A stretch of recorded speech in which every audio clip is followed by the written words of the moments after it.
So ayan mga gulay, dito na tayo sa bukid, patapos sa mga 20 minutes siguro na pagka lalakbay natin, kasi nga medyo rough road yung daan, dahan-dahan lang yung takbo natin.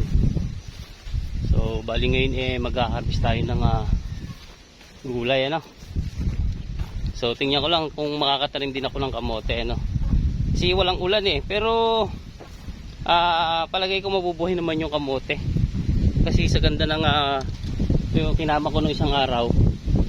Yan. So mapalambot ng lupa nito, tsaka basa. Basa-basa naman. Wari ko mabubuhay ang kamote pag itinusok na yun dyan, So bali ngayon mag-harvest muna ako ng sitaw.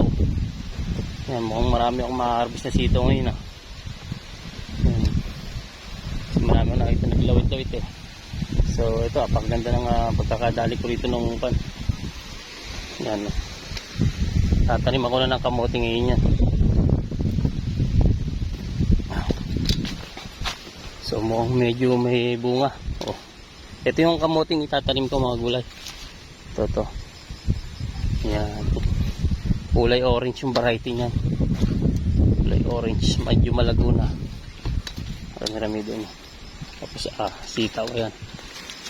Marami-rami ma-harvest Pangita na yan. So bali bala kong kuhanin yung dito, yung suha mga gulay.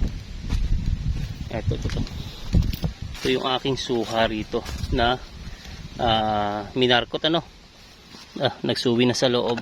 Yan. So bali ito yung nakalagay sa Wilkins nakatanim, tapos idinuktong ko nga So kukuhanin ko yan ngayon. Testingin natin kung kaya niya nang mabuhay, kasi buhay Ito yung dahon niya So bali mga gulay, dito nga tayo sa bukid ngayon bala ko nang kuhanin itong aking binading na suha. Hindi ko lang kung market of budding ang tawag dito sa baga. Ito yung galing sa bahay na suha, yung nakatanim sa dito nga sa Wilkins Ngayon may bunga siya dito. Ginawa ko tikalhati ng sanga nito biniyak ko, tapos kalahati nito biniyak ko, yung daladala ko, pinagsalubsob ko silang ganoon mga gulay. So tas binalutan ko ng plastic na pang talaga pang markot So di ko lang kung nagtitita ba sila, pero mukhang tingin ko na gano'n sila nagbalat na So may 2 buwan na siguro ang nito, ang tagal. So hindi ko ba na-videohan yung pag kasi nga trial ko lang. So ngayon parang okay naman, nabuhay naman siya. So gano'n natin ang mga gulay. Makita niyo ang gulay. Sinadya ko kasi yung may sakang may bunga gulay.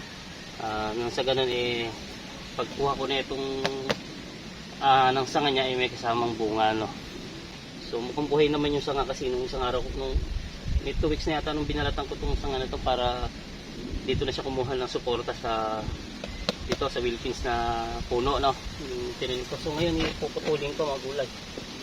Yan. So para ala na kung mabubuhay man siya or kuan. Ito nga pala mga gulay may kanya na Ito'y inano ko na sa aking kaibigan na nasa Hong Kong, kita yan rin Marine TV So bali noong December gayak siyang pumunta dito sa akin, hindi naman natuloy, hindi pa siya nakauwi ng Pilipinas So bali po sa kanya mapupunta itong ginagawa kong na ito. Yan. So kung sakali man mabuhay, pagpunta ni Henry, maiuwi niya ito na nakatuktong na yung namumungang sanga. So bali nga puputunin ko mga gulay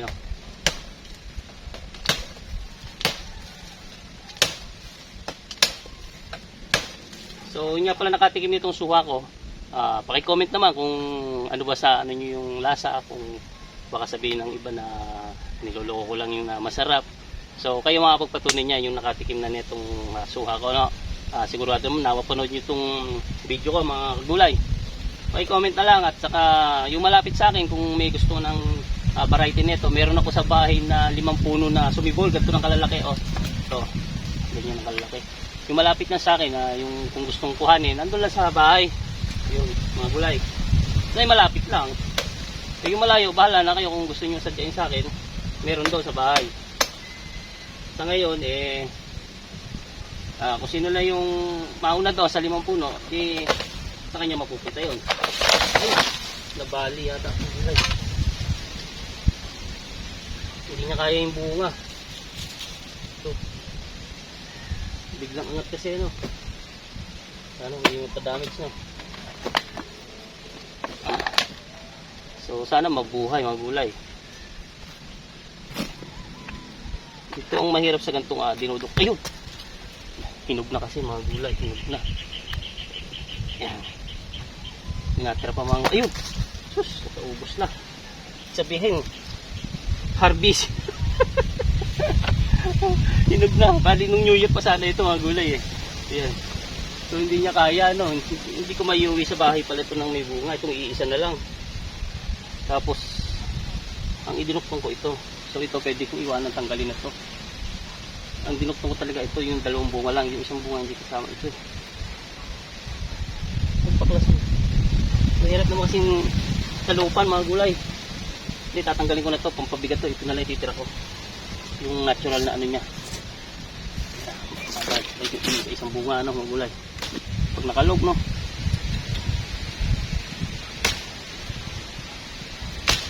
Push. Mamadali kami natin.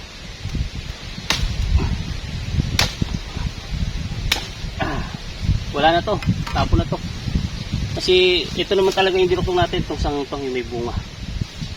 So binatira tayo isa. Forma ano. Ito pa yung ano.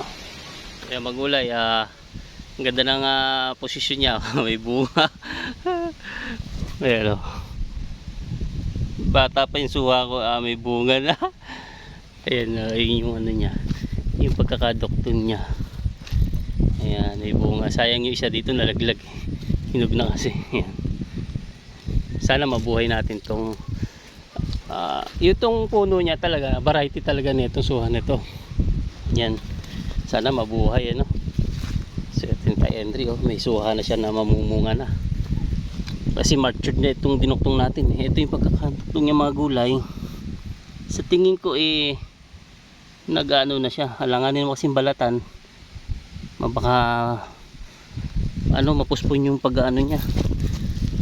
Sa tingin ko nag-ano siya ayun yun, nagkapit na sila nagbalat, nagdikit tingin ko. Yan. Pero ito matutuyo itong area na to kasi ang mabubuhay lang talaga yung simula rito. Ito kasama itong bunga na ito. Yan. Ayos no. Dali na sa tricycle. Kakarga ko sa tricycle ng gulay. Gulay. Kaya ako dinala yung tricycle. Gawa nito. Tay karga ko no.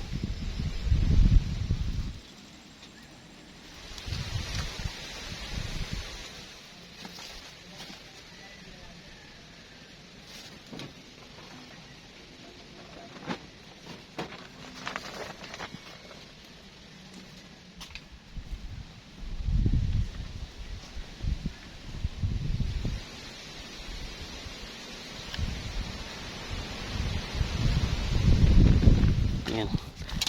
Tatlo lang yung good size na yan. At yung iba ay sa susunod na araw pa yan. So tingin na rin ako ng labanos magulay.